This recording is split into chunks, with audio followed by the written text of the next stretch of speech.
ચાલો બાળકો, good morning, જય શ્રી કૃષ્ણ. આપણે કઈ થીમ ચાલે છે?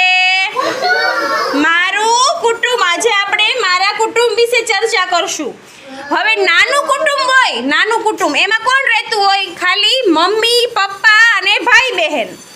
અને મોટું કુટુંબ હોય એમાં કોણ રહેતું હોય?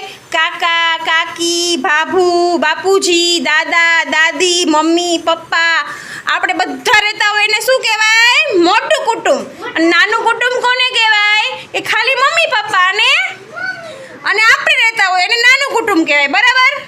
હવે આપણે જયમીનનું કુટુંબ છે. આ કોનું છે? આખું જયમીનનું કુટુંબ છે. હવે આમાંથી જયમીન એના દાદાને બતાવશે. બતાવતા દાદા ક્યાં છે?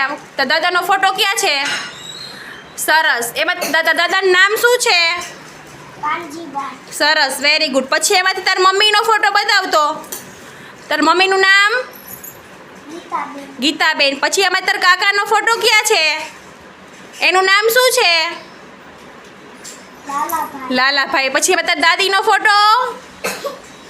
એનું નામ?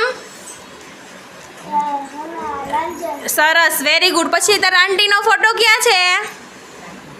કાકી. એનું નામ શું છે? જ્યોતિબેન. પછી એમાં જયવીનનો ફોટો? સરસ, વેરી ગુડ.